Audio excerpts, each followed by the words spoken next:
Kalelkar committee అనేటటువంటిది 1953లో వేసిండ్రు అధ్యక్ష. వేసిన తర్వాత రిపోర్ట్ వచ్చింది 1955లో, 2 సంవత్సరాల తర్వాత కాలేల్కర్ గారు బాగా కష్టపడి రిపోర్ట్ ఇచ్చిండ్రు. అందులో 2399 బీసీ కులాలు ఉన్నాయి, 837 మోస్ట్ బ్యాక్వర్డ్ కమ్యూనిటీస్ ఉన్నాయని చెప్పి వారు డీటెయిల్స్ ఇచ్చిండ్రు అధ్యక్ష.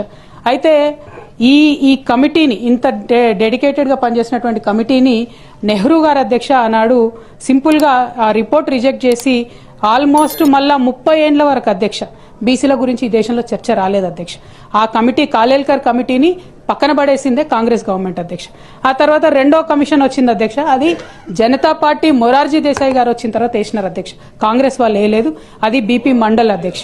అయితే బీపీ మండల్ కమిషన్ అధ్యక్ష టాపికే బీసీల రిజర్వేషన్ అధ్యక్ష, టాపికే బీసీల రిజర్వేషన్. అయితే బీపీ మండల్ కమిషన్ వేసిండ్రు అధ్యక్ష. వేసిన తర్వాత ఏం జరిగింది, ఆ రిపోర్ట్ వచ్చింది. ఇందిరాగాంధీ గారు 10 సంవత్సరాలు ఆ రిపోర్టు భద్రంగా బీరువాలో పెట్టిండ్రు కానీ దాన్ని ఇంప్లిమెంటేషన్ చేయలేదు అధ్యక్ష. ఆ తర్వాత వీపీ సింగ్ గారు ప్రభుత్వం వచ్చిన తర్వాత వీపీ సింగ్ గారు 1990లో వారు ఇంప్లిమెంట్ చేసిరు తప్పితే అప్పటి వరకు ఎవరు కూడా కాంగ్రెస్ పార్టీలోంచి ఏం చేయలేదు అధ్యక్ష. 1990లో వీపీ సింగ్ గారు ఇంప్లిమెంట్ చేస్తే అధ్యక్ష, on the floor of the parliament Rajiv Gandhi గారు నిలబడి గంటన్నరసేపు బీసీలకు వ్యతిరేకంగా ఉపన్యాసం ఇచ్చిండ్రు అధ్యక్ష. ఈ దేశం ఉంది అధ్యక్ష, పార్లమెంట్ రికార్డ్స్ ఉన్నాయి, నేను చెప్తా. ఈ దేశం విచ్ఛిన్నమైతుంది బీసీలకు ఇట్లా రిజర్వేషన్లు ఇస్తే. బీపీ మండల్ కమిషన్ కి వ్యతిరేకంగా మాట్లాడినటువంటి పార్టీ కాంగ్రెస్ పార్టీ అధ్యక్ష. అదేవిధంగా అధ్యక్ష 1993లో ఈ పోరాటాల ఫలితంగా బీపీ మండల్ కమిషన్ కోసం హింస చెలరేగింది దేశవ్యాప్తంగా. అదంతా జరిగిపోయిన తర్వాత 27% జాబ్స్లలో రిజర్వేషన్ వచ్చింది అధ్యక్ష. కానీ 2006 వరకు కూడా అధ్యక్ష మనకు ఎడ్యుకేషన్ ఇన్స్టిట్యూట్స్ లో కొన్ని ఇన్స్టిట్యూట్స్ అయితే 2008 వరకు కూడా రిజర్వేషన్ ఇవ్వలేదు అధ్యక్ష. అంటే ఎయిమ్స్ కావచ్చు అధ్యక్ష, ఐఐటీలు కావచ్చు, ఎన్ఐటీలు కావచ్చు, వీటికి వేట్లో కూడా 2008 దాకా కూడా ఇవ్వలేదు అధ్యక్ష.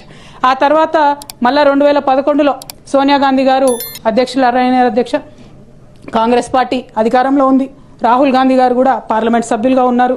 ఆనాడు కాస్ట్ సెన్సెస్ చేస్తామని చెప్పి 4500 కోట్ల రూపాయలను రిలీజ్ చేసిరు అధ్యక్ష. కాస్ట్ సెన్సెస్ చేసిండ్రు కానీ ఆ కాస్ట్ సెన్సెస్ డేటా ఇంతవరకు బయట పెట్టలేదు అధ్యక్ష. 4500 కోట్ల రూపాయలు వేస్ట్ అయిపోయినాయి, కాస్ట్ సెన్సెస్ డేటా బయట పెట్టలేదు.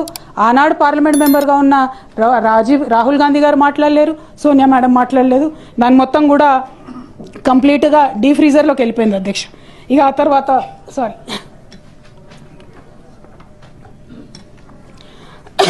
ఇవాళ రాహుల్ గాంధీ గారు మరి మనమెంతో మనకంతా ఓబీసీల లెక్క తీయాలి అని అంటే 2011లో చేసిన లెక్కలు ఉన్నాయి అధ్యక్ష, కానీ వాటిని మాత్రం బయట పెట్టినటువంటి పరిస్థితి ఉంది.